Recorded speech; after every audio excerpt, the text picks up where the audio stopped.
हाय नमस्कार। So basically video इस perspective से है कि वेरी फ्रैंकली ना मुझसे ये समझ लो कुछ बच्चों ने ऐसे पूछा जो मीटिंग करने आते हैं ना, मैं सब समझा देता हूँ कैसे काउंसलिंग चलती है। और चॉइस फिलिंग का बेसिक रूल है कि ऊपर से नीचे as per your choice, as per your preference, there is no magic around it, कि there is no logic around it कि भैया हम ये भरेंगे तो मिल जाएगी नहीं तो नहीं मिलेगी। तो लोग कहते हैं सर फिर हमें काउंसलर की क्या ज़रूरत है। वंस अगेन जैसा मैंने कई बार बोला वीडियो में, टोटल मिला के इंडिया में वैसे तो 32-33 डिफरेंट काउंसलिंग चलती हैं, but nobody participates in all that.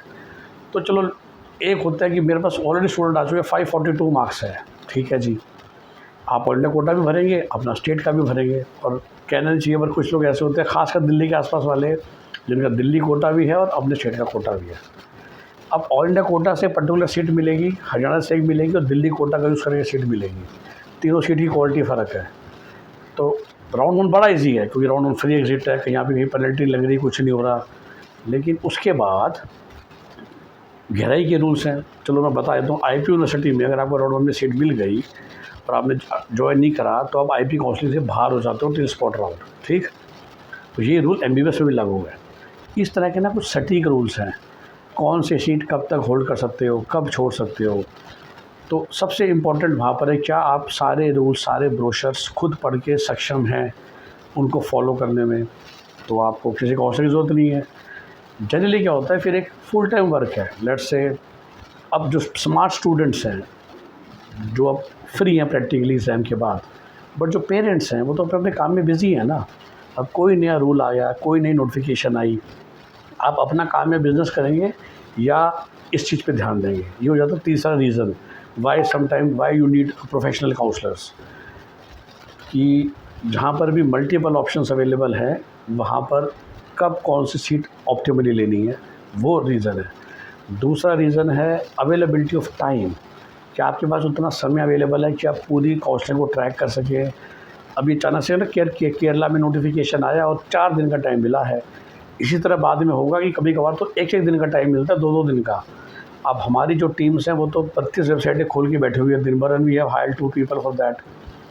क्या आप उतना समय दे सकते हैं तो फिर आपको काउंसलर की ज़रूरत नहीं है। अब हो गया काउंसलिंग का फॉर्म भरना।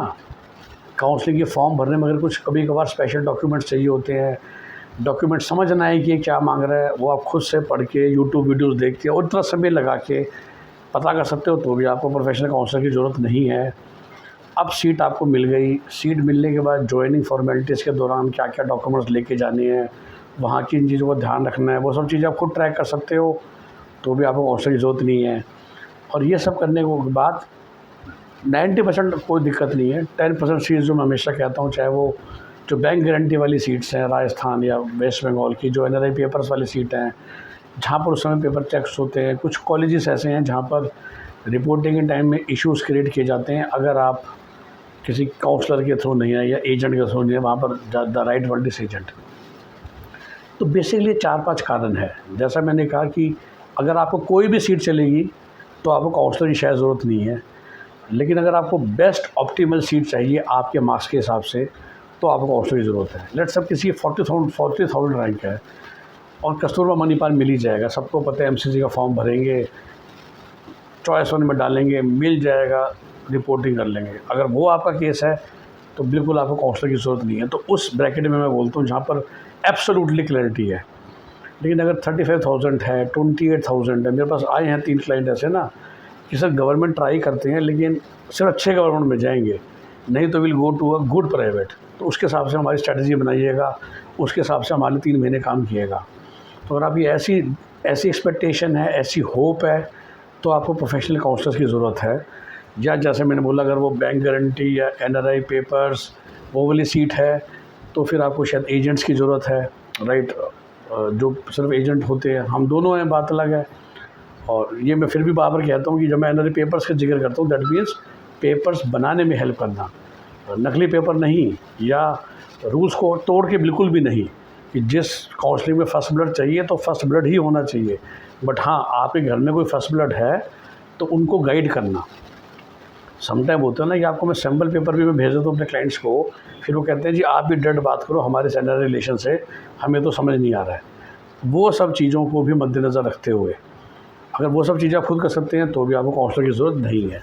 और अल्टीमेटली अगर 1,20,000 बच्चे MBBS में और 30,000 के ऊपर BDS में ज्वाइन करते हैं, मैं भी इन्हीं 2 कोर्स की बात करता हूँ, तो आई एम श्योर कि 1,50,000 में से आधे बच्चे तो अपनी काउंसलिंग खुद ही करते ही होंगे, बाकी आधे काउंसलर चूज़ करते हैं। मैंने बोला फॉर वेरियस रीजंस।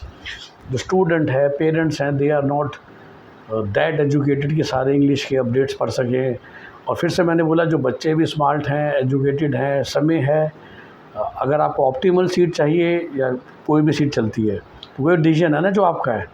तो बस यही सब कारण है। अगर इन सब कारणों से आप ऊपर हैं और आपको पता है कि मैं वो ऑप्टिमल भी मैनेज कर लूँगा, मैं अक्रॉस काउंसलिंग्स मैनेज कर लूँगा, मैं सारे नोटिफिकेशंस भी पढ़ लूँगा, समझ भी लूँगा, मेरे पास इतना समय भी है कि मैं अपना मेन बिज़नेस है नौकरी छोड़ के इस पे ध्यान दूँ, तो कीजिए। क्योंकि world is full of competition ना। अब हर साल हमारे सेम ही रिटर्न जाते हैं, स्पेशली जो आप में से बिजनेसमैन हैं।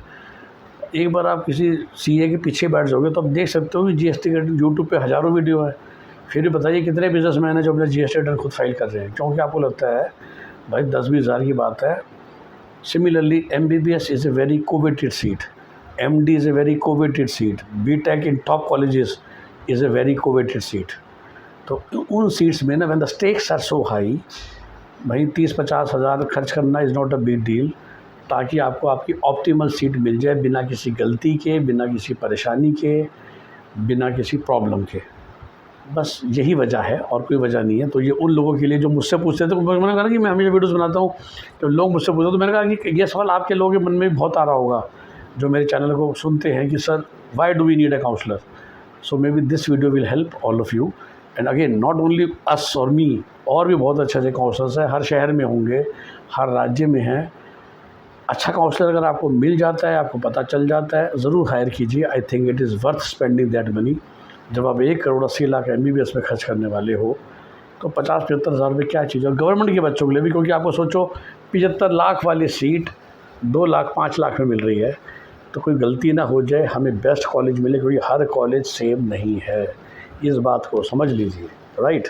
तो जिस बात को समझ चलेगा उसको पता चल जाएगा कि काउंसलर रखने की क्या ज़रूरत है, और जो नहीं समझता उसके लिए कुछ भी चलता है, जिसको मतलब फ़र्क ही नहीं है सरस्वती उन्नाव सरस्वती हापुड़ में, तो फिर उसको काउंसलर की ज़रूरत नहीं है, उसे पता ही नहीं है कि एजुकेशन क्या है। ओके, तो आई होप ये वीडियो आप सबको अच्छा लगा। आप इसको ज़रूर लाइक और शेयर कीजिए ताकि सब तक ये मैसेज पहुँचे कि why do you need some time counsellors, कह लीजिए सेम इज़, मतलब consultant is the right word. So we hire lawyers, we hire chartered accountants, we hire even property dealers. मैं उन्हें प्रॉपर्टी कंसल्टेंट बोलता हूँ। जो असली कंसल्टेंट होगा who as per your demand will give you the options, उसी बात की फिर वो फीस लेते हैं ना, राइट। तो ये है कहानी, ठीक है।